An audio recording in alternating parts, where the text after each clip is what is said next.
Bismillahirrahmanirrahim. Alhamdulillahirrabbilalamin. Salatu wassalamu ala ashrafil anbiya'i wal mursalin wa ala alihi wa ashabihi ajma'in. Rabbi syrah li sadri wa yassir li amri wahlul 'uqdatam min lisani yafqahu qawli. Assalamualaikum warahmatullahi wabarakatuh. Murid-murid sekalian, sihatkah hari ini? Semoga semua murid dalam keadaan sihat sentiasa. Sentiasa amalkan kebersihan yang baik pada musim sekarang ya. Seperti yang murid-murid sekalian ketahui, sekarang seluruh negara berhadapan dengan virus COVID-19. Murid-murid sekalian, Allah SWT baharu menghantar virus yang kita sendiri tidak nampak bagaimana rupanya. Tetapi telah lumpuh seluruh dunia. Cuba murid-murid bayangkan, bagaimana jika Allah menggoncangkan dunia ini dengan begitu dahsyat sekali? Bagaimana akan jadi kepada kita semua? Bukan setakat lumpuh, tetapi hancur seluruh alam. Murid-murid, sebelum kita meneruskan pembelajaran kita pada hari ini, mari kita lihat video ini dulu.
Murid-murid, apa yang murid-murid nampak dalam video tadi?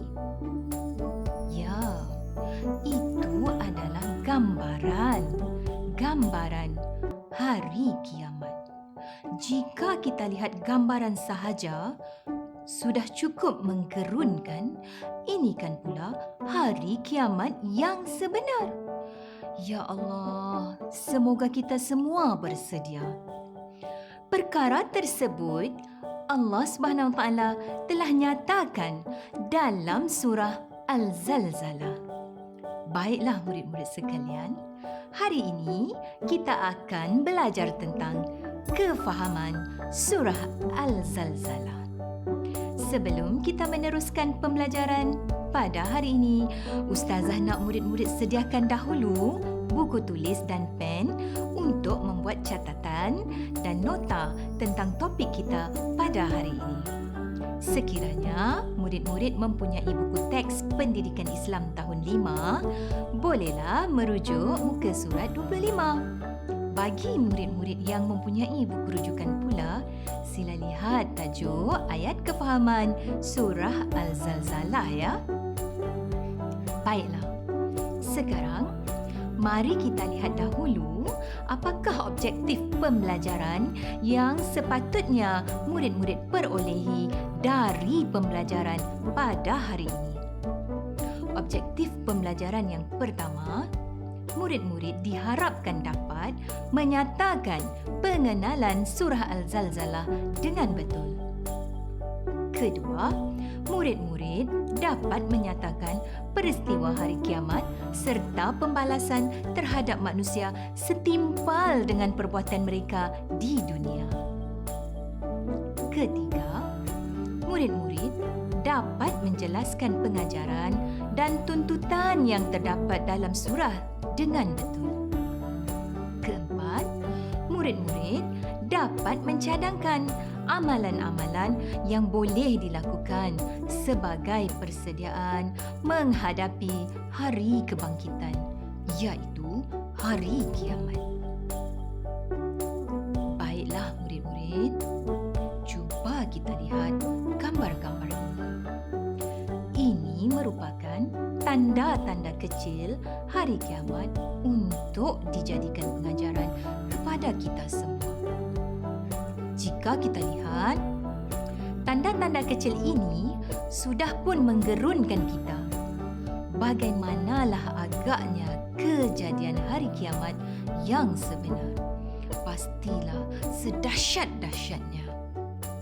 Namun murid-murid, tidak perlu risau. Kerana jika kita sentiasa ikut apa yang Allah suruh dan meninggalkan larangannya, pasti urusan kita sentiasa dipermudahkan, insya-Allah.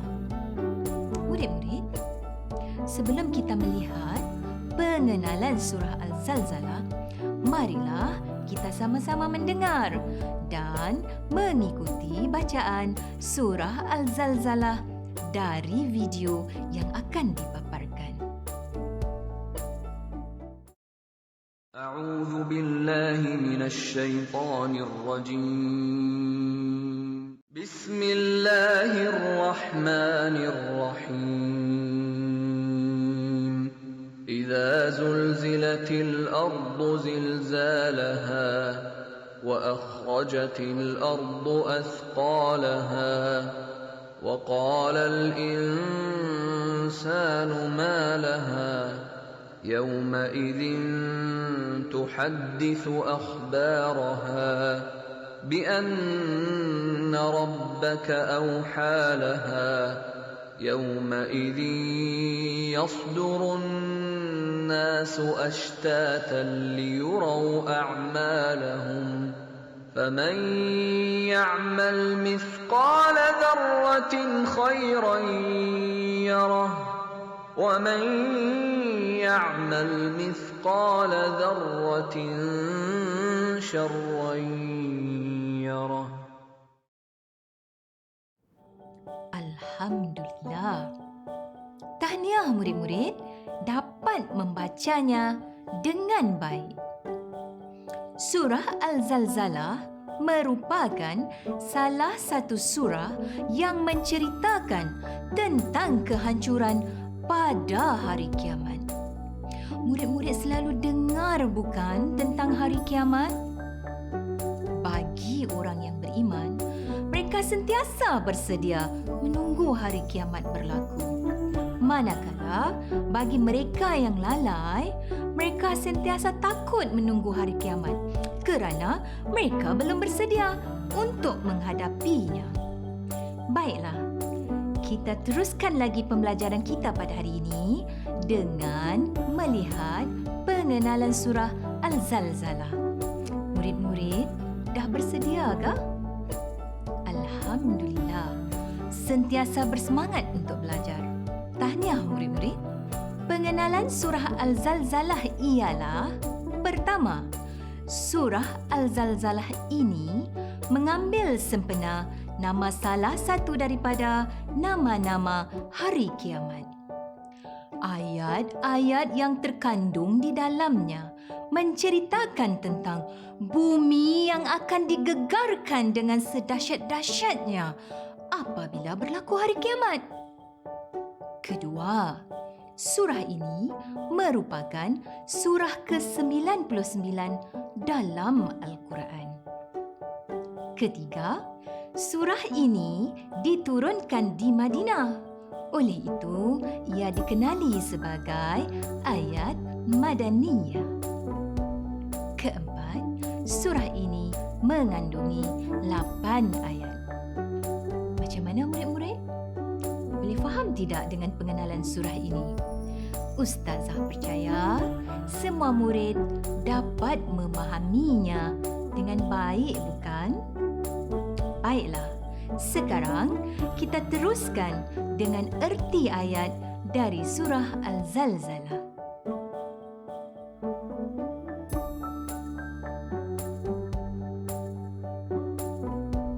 Dengan nama Allah yang Maha Pemurah lagi Maha Penyayang.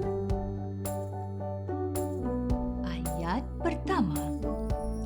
Apabila bumi digegarkan dengan gegaran yang sedahsyat-dahsyatnya, murid-murid sekalian, ayat pertama ini menerangkan tentang apabila bumi bergoncang dan digegarkan sehingga semua yang ada di atasnya, termasuk bangunan-bangunan, akan runtuh, musnah. Goncangan Allah ini amatlah dahsyat, murid-murid.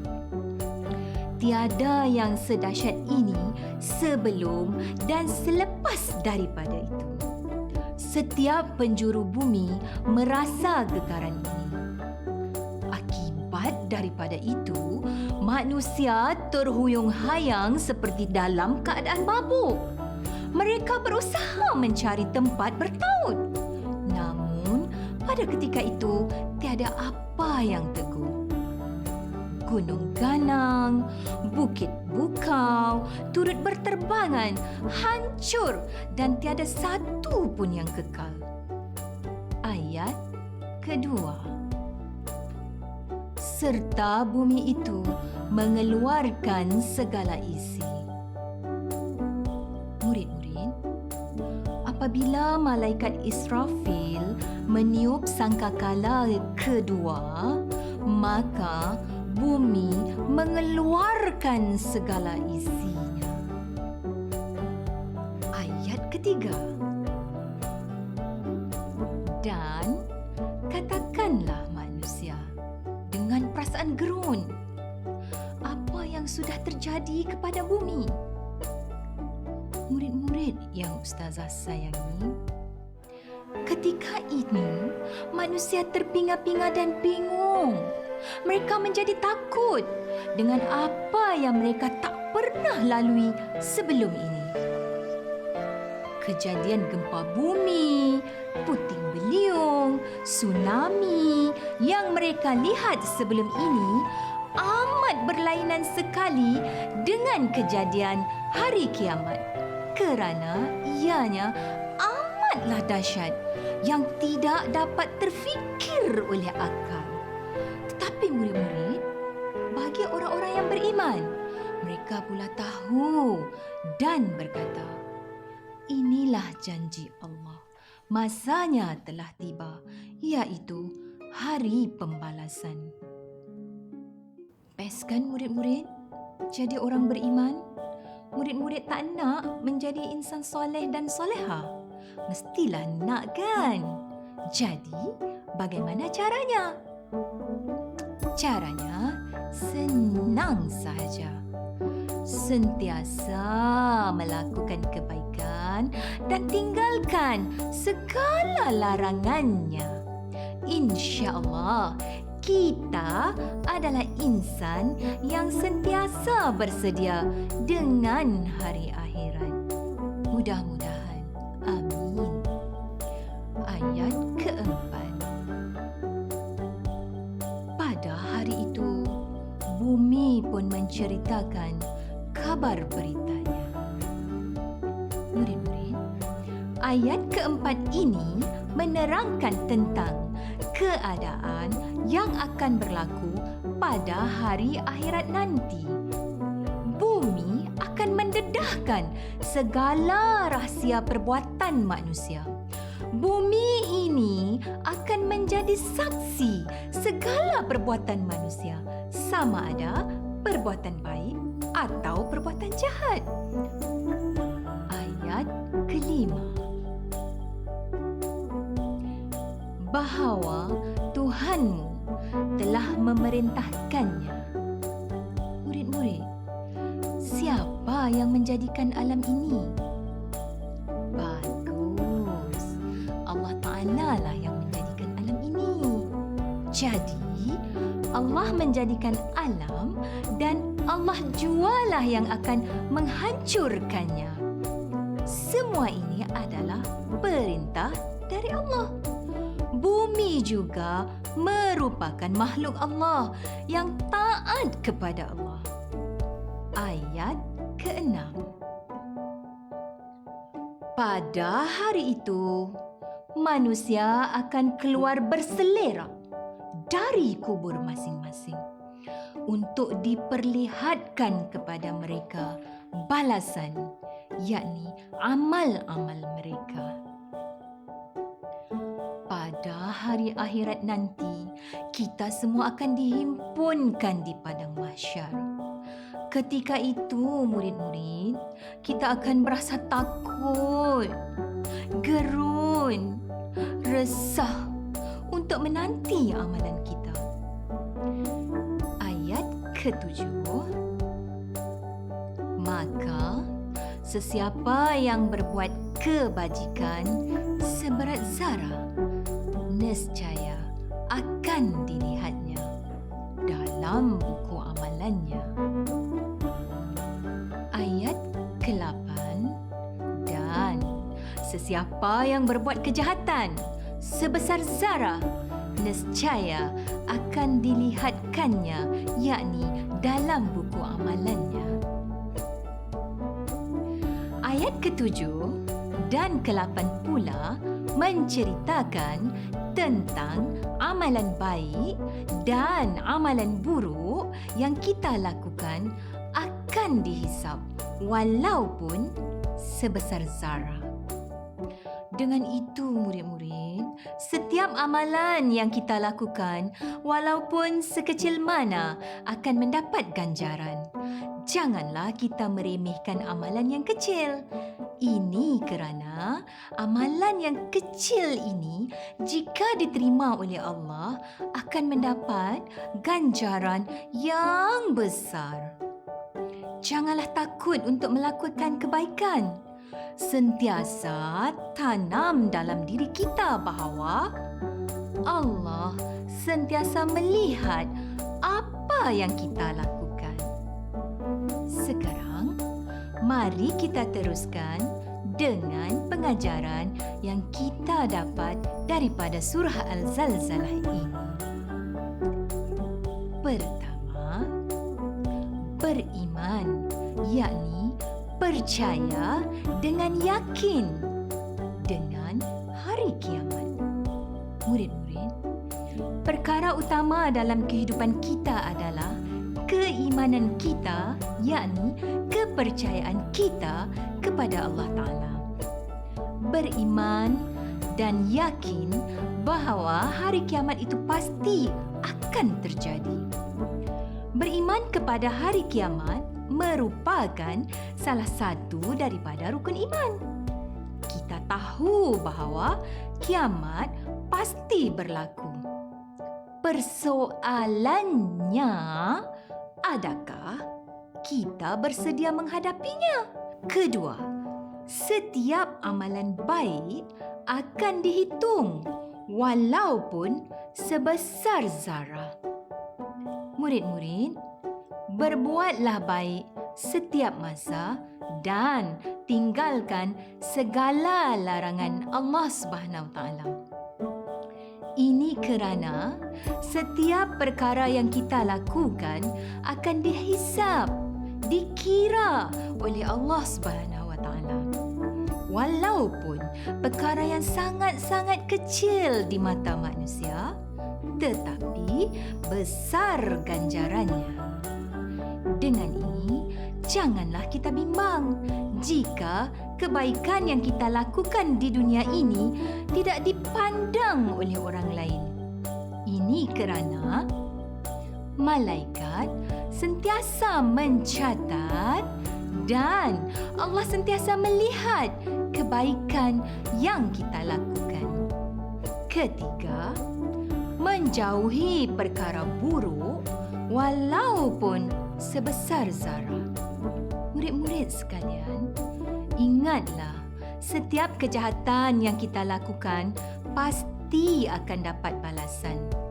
Takutlah untuk melakukan kesalahan dan sentiasa ingat bahawa malaikat sentiasa mencatat apa yang kita lakukan.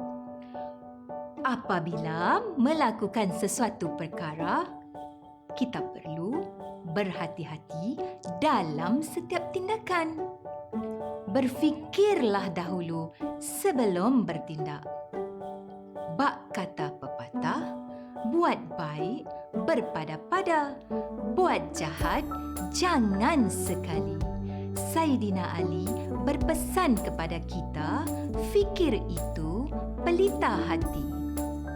Murid-murid, buatlah kebaikan walaupun tiada orang yang tahu. Kebaikan yang kita lakukan hendaklah ikhlas, semata-mata mencari keredaan Allah Subhanahu wa taala. Nabi Muhammad sallallahu alaihi wasallam pernah berpesan, sekiranya kita bersedekah, biarlah dirahsiakan sehingga kan tangan kiri tidak tahu apa yang diberikan oleh tangan kanan.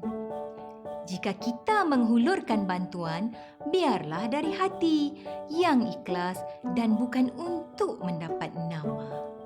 Keempat, membuat persediaan untuk menghadapi hari kiamat. Murid-murid sekalian, kenapa ya Allah merahsiakan berlakunya hari kiamat? Kenapa Allah tidak bagi tahu saja? Allah merahsiakan hari kiamat supaya kita sentiasa bersedia untuk menghadapinya. Jika kita sentiasa beriman kepada hari kiamat dan kita yakin hari kiamat itu akan berlaku bila-bila masa sahaja, pasti kita takut melakukan kesalahan. Hal ini kerana kita berusaha untuk mengumpul pahala dengan banyak supaya bekal untuk kita menghadapi hari akhirat mencukupi dan sentiasa bertaubat apabila menyedari bahawa kita telah melakukan kesalahan. Insya-Allah, kita semua akan dipelihara olehnya. Kelima, setiap amalan kita akan diperlihatkan di hari akhirat. Murid-murid, setiap amalan yang kita lakukan akan dihisab, akan dikira, akan ditunjukkan di hari akhirat nanti. Murid-murid tahu tak? Apabila kita di akhirat nanti, semua amalan kita akan dibentangkan. Pada hari tersebut, tiada perkara yang dirahsiakan. Tiada rahsia antara kita. Semua anggota badan akan menjadi saksi atas segala amalan yang kita lakukan di dunia ini. Hanya mulut kita sahaja yang tidak akan berkata-kata. Apabila amalan kita dibentangkan dan dihitung, dikira, maka seterusnya sampailah ketika yang paling digeruni, iaitu penentuan di mana tempat kita, sama ada di syurga yang penuh dengan keindahan atau di neraka yang amat panas dan penuh penyiksaan. Murid-murid, nak tak masuk syurga? Pastilah nak kan? Syurga adalah tempat kekal abadi bagi umat Islam, sama ada cepat atau lambat. Kita semua masuk syurga kerana rahmat dan kasih sayang Allah. Oleh itu, untuk mendapat kasih sayang Allah, sudah tentulah kita kena amalkan segala suruhannya. Baiklah murid-murid, kita telah di akhir rancangan. Sampai di sini dahulu pembelajaran kita pada hari ini. Ustazah sentiasa mendoakan murid-murid sekalian menjadi hamba Allah yang patuh dan taat, mengamalkan semua suruhannya. Sehingga berjumpa lagi pada hari yang lain. Assalamualaikum warahmatullahi wabarakatuh.